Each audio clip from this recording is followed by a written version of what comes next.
இப்போ ஒரு ஃபோட்டோ நான் வந்து இன்டர்நேஷ்னல் மெட்ரோ ஸ்டேஷன் ஒரு ஃபோட்டோ கொடுக்குறேன், பார்த்து யாருக்குமே முதல்ல கொடுத்துருப்பேன். ஸோ அந்த ப்ராஜெக்ட் படி அந்த ஒர்க்கு கவர்மெண்ட் எல்லோரும் செய்யுது பாருங்கள். அதில் அந்த படத்தில் ஒரு லைனிங் போட்டிருப்பேன் கோடு. அது 28 ஸ்டேட்டோட கனெக்ட் பண்ணுற மாதிரியான ரயில் சிஸ்டம் சரிங்களா. அந்த மாதிரியான தான் ட்ராக்கை விடணும். அந்த இதில் வந்து சென்டர் பாயிண்டில் கொடுத்துருக்கோம் பார்த்தீங்களா, அது வந்து 2 சப்வேவாக விடணும் ரயில். ஏன்னா ஒன்று ஜெட் ட்ரெயின் ஒன்று வரும் சரிங்களா. சைனா கண்ட்ரியோட ட்ரெயின் ஜெட் ட்ரெயினும் இதுக்குள்ளே கனெக்ட் ஆகும், அமெரிக்கன் கண்ட்ரிஸோட ட்ரெயினும் இதுக்குள்ளே கனெக்ட் ஆகும். ஏன்னா இது எல்லாமே கண்ட்ரிஸ் வழியாகவே எல்லா கண்ட்ரிக்கும் ரயில் பயணங்கள் செய்கிற மாதிரியான ஒரு சிஸ்டம். அதே மாதிரி இலங்கையில் வந்து இலங்கைக்கு நம்ம தனி தீவாக இருக்கிறதுனால அதுக்கு ட்ரெயின் அண்டர் கிரவுண்டில் விடுவோம், எப்படி கடலுக்கு அடியில். ஸோ அதுக்கான ட்ரெயின் திட்டத்தையும் அங்கே ப்ராஜெக்டையும் கரெக்டாக ஃபாலோ பண்ணிக்குவாங்க கேட்டிங்களா. அதே மாதிரி நம்ம பூமியோட இதில் சில கண்டங்கள்லாம் பிரிவாக இருக்குங்களா, அதுக்காகவே அண்டர் கிரவுண்டில் கடலுக்கு அடியில் ட்ரெயின் விடக்கூடிய ப்ராஜெக்ட் யாருக்குமே கொடுத்துட்டேன். அந்த வேலையை நடந்துக்கிட்டு இருக்குது பல கண்ட்ரீஸில். அதுக்கான வீடியோஸ் ரீல்ஸ்லாம் நீங்கள் பார்க்கலாம் சரிங்களா. இப்போ நான் கொடுத்துருக்கேன் பார்த்தீங்களா, அந்த டயக்ராமு இந்த வெள்ளை கலரில் கோடு போட்டு, இதே இதை தான் நான் வந்து துபாயில் தென்னை மரம் மாதிரி ஒரு பிளேஸை ரெடி பண்ணியிருப்பேன் கண்ட்ரிஸ் டெவலப்மெண்ட்டுக்காக. ப்ராஜெக்டில் அந்த கண்ட்ரிஸ் டெவலப்மெண்ட்டுக்கு டிசைனிங்கும் கொடுத்துருப்பேன். ஸோ அந்த டிசைனிங்கும் நான் வந்து இன்ஸ்டாகிராம் பேஜில் கொடுத்துருப்பேன், அது போக மற்றதுலையும் கொடுத்துருக்கேன். ஸோ அதையும் பார்த்து தெரிஞ்சுக்கோங்க சரியா. ஸோ அந்த வேலைக்கெல்லாம் நான் ஆட்டோமேட்டிக்காக ரன் ஆகிக்கிட்டு இருக்கட்டும். அது போக இந்த ஆட்டோமேட்டிக்கல் எலக்ட்ரிக் ட்ரெயினிங் சிஸ்டம் வந்து எப்படின்னா, உங்களுக்கு ஜெட் ட்ரெயின் எப்படி ஆட்டோமேட்டிக்கலாக போகுது வருது அப்படிங்கிறத கணக்கு இருக்கும். அந்த ப்ராஜெக்ட்ஸ் எல்லாமே சைனாவில் இருக்கும். அவங்கக்கிட்ட ரிப்போர்ட்ஸ் என்ன ஏதுன்னு கேட்டு தெரிஞ்சுக்கோங்க. பிளானிங் டிசைனிங்கும் நான் இப்போ உங்களுக்கு கொடுத்துருக்கேன். அவங்களும் அதுக்கான மற்ற கண்ட்ரீஸ்லேருந்து அதுக்கான பிளானிங் டிசைனிங் கொடுப்பாங்க. அந்த பிளானிங் டிசைனிங்கில் தான் ரன் ஆகணும். ஏன்னா எல்லா இன்டர்நேஷ்னல் ஆல் கண்ட்ரீஸ்லேயும் கனெக்ட் ஆகுது. 193 கண்ட்ரீஸு கனெக்ட் ஆகிற மாதிரி தான் அந்த ரயில்வே சிஸ்டம்ஸையும் வச்சுருப்பேன்.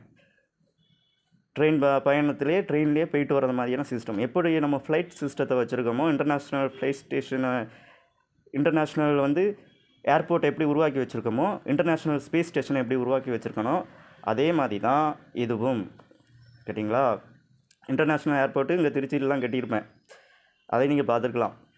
ஏன்னா நான் அடிக்கடி போயிட்டு ஒவ்வொரு கண்ட்ரிக்காக போயிட்டு வரது மாதிரி தான் அந்த சிஸ்டத்தை எல்லாத்தையுமே ரெடி பண்ணி வச்சுருப்பேன் சரிங்களா. ஸோ அந்த டீட்டெயில்ஸையும் தெரிஞ்சுக்கோங்க. பிளானிங் டிசைனிங்கும் இந்த மாதிரி தான் போடணும். இதுக்கு இடையில எங்கேயாவது நீ ரயில் ராங்காக ரூட் போட்டிருந்தா கூட இதோட கனெக்டிவிட்டியில் போகணும். 28 ஸ்டேட்டுக்கும் கனெக்ட் ஆகணும். கேரளா ஸ்டேட்டும் உண்டு, தமிழ்நாடு ஸ்டேட்டும் உண்டு சரியா. மெட்ராஸ்லேயும் மெட்ரோ ட்ரெயின் விட்டுருப்பேன். 2014 அந்த ப்ராஜெக்டை கொடுத்துட்டு நான் ஒரு 2019க்குள்ளே 2019 நினைக்கிறேன் 20 இந்த டயத்தில் நாங்கள் ஒர்க்கு போயிரும்போது அந்த ட்ரெயினில் நான் ஏறி அது எப்படி இருக்குது கண்டிஷன்ஸ்லாம் கரெக்டாக பண்ணியிருக்காங்களான்னு செக் பண்ணியும் பார்த்துட்டு தான் ரிப்போர்ட்ஸ் எல்லாம் இது பண்ணேன். இப்போ வந்து மெட்ரோ ட்ரெயின் மட்டும் விட போகிறது கிடையாது, நல்லா தெரிஞ்சுக்கோங்க. ஜெட் ட்ரெயின், புல்லட் ட்ரெயின்லாம் விட போகிறது. ஸோ எது அதிகமாக வேகமாக ட்ரெயின் போகுமோ அதுக்கு தகுந்த மாதிரியான ஒர்க்கிங் சிஸ்டம் நல்லா இருக்கணும். கவர்மெண்ட்டில் தமிழ்நாடு கவர்மெண்ட்டு, இந்தியன் கவர்மெண்ட்லாம் அதுக்கு தகுந்த ஆட்களை செலக்ட் பண்ணி வச்சுக்கோங்க வேலைக்கு கேட்டிங்களா. இது இன்டர்நேஷ்னல் ப்ராஜெக்ட்டு, எல்லா கண்ட்ரிக்கும் கனெக்டிவிட்டியில் யுனைடெட் நேஷனில் அதுக்கான பேச்சுவார்த்தைகள்லாம் நடத்துவாங்க கேட்டிங்களா. நான் இப்போ கொடுக்குற தகவலை கேட்டுட்டு அவங்க என்ன பண்ணுவாங்க, யுனைடெட் நேஷனாக அதுக்கு ரிலேட்டடாக என்னென்ன விஷயங்களோ அதுக்கு தகுந்த மாதிரி அந்தந்த கவர்மெண்ட்ஸ் அங்கே கொடுத்துருக்கக்கூடிய வேலையாட்கள் அதுக்கான விஷயங்களை உங்களுக்கு சொல்லுவாங்க. ஆஃபீஸர்ஸ், எம்ப்ளாயிஸஸ் அதுக்கான டீட்டெயில்ஸை சொல்லுவாங்க. அந்தந்த கண்ட்ரி பிரசிடென்ட்ஸு, பிறகு அங்கே இருக்கக்கூடிய பிஎம்ஸு, சிஎம் எல்லாம் அதுக்கான டீட்டெயில்ஸை கன்சல்டேஷன் அவங்க பண்ணிவிட்டு உங்களுக்கான இன்ஃபர்மேஷனை தெரியப்படுத்துவாங்க சரியா. இந்த தகவலை எதுக்கு நான் முன்னக்கூட்டியே உங்களுக்கு தெரிவிக்கணும்னா, மக்களும் தெரிஞ்சுக்கிட்டும் அப்படிங்கிறதுக்காக, மக்களுக்காக இந்த தகவலை நான் சொல்கிறேன். ஓனர் முன்னக்கூட்டியே அதுக்கான தகவலை கொடுக்கணும் இல்லையா, அதனால் முன்னக்கூட்டியே அதுக்கான தகவலை கொடுக்குறேன்.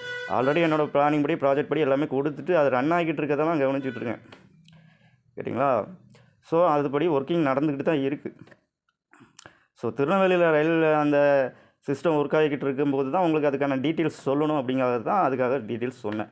நீங்கள் கரெக்டாக அந்த பிளானிங்கை எடுத்து ரிப்போர்ட்ஸை சப்மிட் பண்ணோன்னா அதில் கரப்ஷன் என்ன இருக்குது அப்படிங்கிறத பார்த்து தான் உனக்கு அதை சரி பண்ணதுக்கான வழிகளை தான் உனக்கு சொல்லி கொடுத்துட்ருக்கேன்.